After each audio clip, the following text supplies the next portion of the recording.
Alors, quelle est l'analyse un peu des deux résultats que je viens de vous énoncer? Donc le premier résultat, c'est celui qui concerne absolument tous les élèves. Donc en moyenne et toutes choses égales par ailleurs, la méthode d'enseignement syllabique, donc je rappelle l'utilisation d'un manuel strictement syllabique, aucune mémorisation de mots-outils et textes intégralement ou presque intégralement déchiffrables, produit de meilleurs résultats comparés aux différentes variantes de la méthode mixte. Donc l'analyse est la suivante, c'est que la méthode d'apprentissage syllabique installe dès le début de l'année l'élève dans une conception claire de ce que représente le décodage. Elle est celle qui participe le mieux à la création de la voie de lecture phonologique, qui elle-même conditionne la voie de lecture orthographique, donc les deux voies de lecture. Donc deuxièmement, le second résultat que j'ai évoqué, à savoir l'efficacité supérieure des méthodes syllabiques quand il s'agit d'élèves dont le niveau à l'entrée est fragile. L'analyse, cette fois-ci, c'est que les élèves qui ont déjà appris en début d'année ce qu'on entend leur transmettre le reste de l'année, ou qui bénéficient déjà de certains prérequis, sont relativement avantagés par rapport aux autres élèves qui entrent au CP sans ces connaissances. Et donc, de façon fort logique, l'écart entre méthodes est donc plus faible pour les élèves qui, pour une part, savent déjà ce que l'école entend leur transmettre. Alors, en conclusion, et pour faire écho déjà à ce que disait Jérôme tout à l'heure, donc on entend souvent que le débat sur les méthodes d'enseignement de la lecture serait dépassé puisque tout le monde enseigne le décodage. Alors c'est vrai, aujourd'hui en France, toutes et tous les enseignants, ou presque toutes, ont aujourd'hui conscience de l'importance du décodage, mais, et c'est là que notre enquête pointe un résultat très important, c'est que seule une minorité de ces enseignants et de ces enseignantes n'introduit aucune dimension idéovisuelle dans leur pratique. Or, les données statistiques, c'est les résultats que je viens de vous énoncer, indiquent que ces pratiques minoritaires, donc 100% de déchiffrabilité pour les textes, aucune mémorisation de mots-outils, sont systématiquement plus efficaces que les autres, et dans le même temps révèlent donc les marges de progression immenses du système éducatif français, tout particulièrement, comme je l'ai montré, à l'endroit des milieux populaires. Et donc, comment passer de ces marges de progression théoriques potentielles à une progression effective du système éducatif? Comment mettre en place les résultats que la recherche a accumulés déjà depuis plusieurs décennies et que Jérôme rappelait tout à l'heure? Donc revenons ainsi sur le constat de cet écart important entre résultats accumulés de la recherche et culture professionnelle des enseignants et des enseignantes. Le constat de cet écart qui est réalisé, qui interroge les chercheurs et les chercheuses depuis un moment maintenant, et qui passerait pour énigmatique. Alors lorsqu'on se place du point de vue des enseignants et des enseignantes, en réalité, on comprend que cet écart n'a rien d'énigmatique, et que l'imperméabilité d'une certaine façon de la culture professionnelle aux résultats de la recherche se comprend aisément. Alors,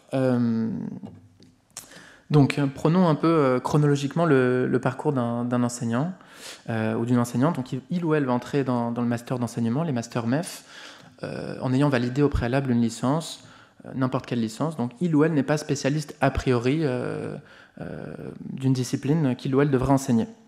Or, passer le concours qui permettra de devenir professeur des écoles permet d'enseigner auprès d'enfants qui ont de 3 voire 2 ans pour les écoles qui comptent des toutes petites sections. Donc pour des enfants de 2 à 11 ans, des matières extrêmement diversifiées, au programme extrêmement riche.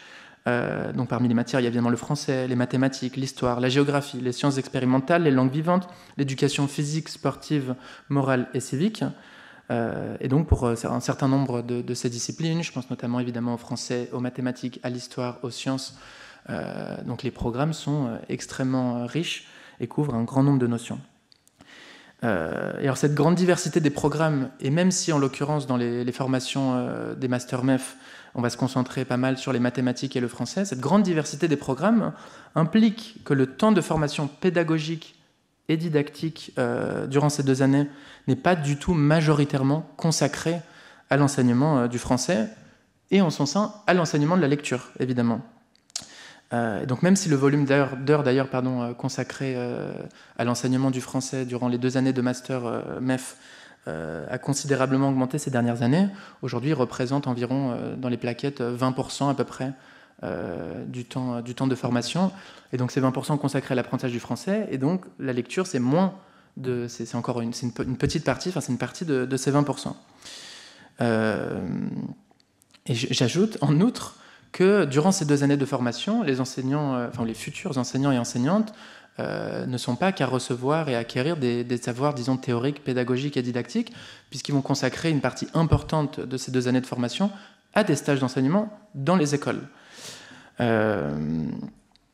enfin, il faut faire remarquer par ailleurs que d'un master MEF à l'autre, d'un institut de formation à l'autre, les contenus et les méthodes qui vont être prônées peuvent varier considérablement, ce qui en fait une somme pas du tout monolithique, puisqu'on n'enseigne pas donc, nécessairement les mêmes choses.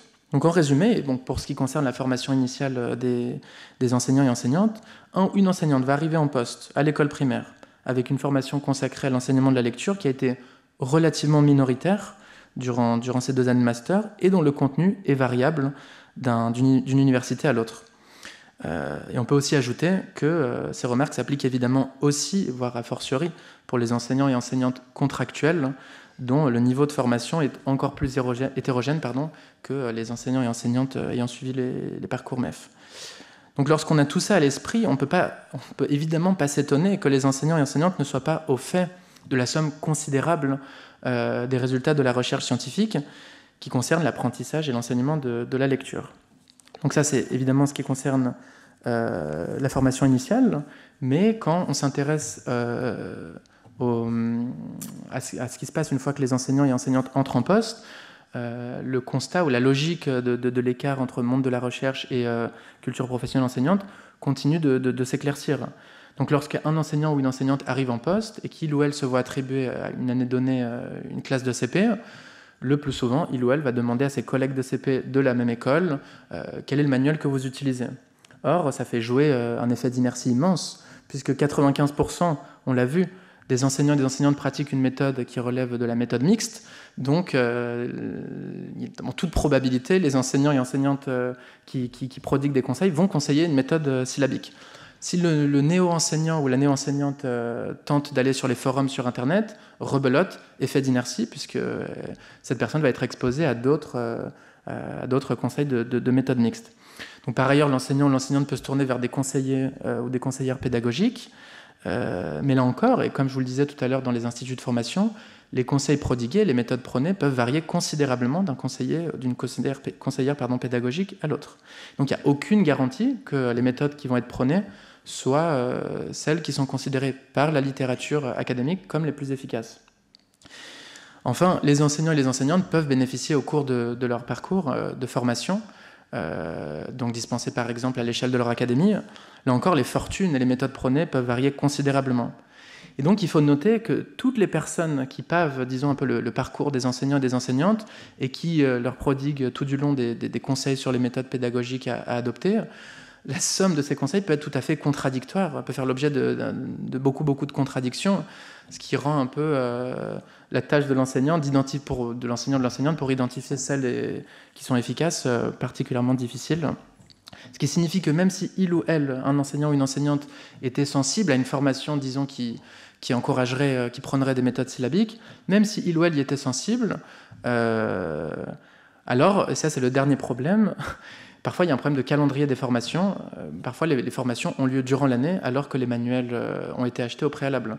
Donc même si l'enseignant est sensible à une formation, il n'est pas sûr qu'il puisse s'y ajuster tout de suite. Et alors, dernière chose, donc que faire une fois qu'on prend en compte toutes ces remarques? D'abord, évidemment, prendre le problème au sérieux. Donc, on le répète, c'est ce qu'a dit Jérôme tout à l'heure. En France, aujourd'hui, une jeune sur 4 âgée de 16 à 25 ans est soit un lecteur ou une lectrice médiocre, soit en grande difficulté de lecture, soit en situation d'illettrisme. Donc, une fois qu'on a pris en compte tout le parcours et les remarques qu'on a soulevées, il s'agit donc de permettre aux enseignants et aux enseignantes d'exercer au mieux leur liberté pédagogique. Et pour ce faire, ILL ont besoin de formations homogènes, c'est-à-dire qui prônent les mêmes méthodes et basées sur les acquis de la recherche. Donc pour qu'elles soient homogènes, ça pose aussi la question évidemment de la formation des formateurs et des formatrices. Que ces formations soient conséquentes, donc un volume d'heures important et dispensé sur plusieurs années, et qui offrent aux enseignants et aux enseignantes des ressources et des supports pertinents au plus près de leur activité en classe.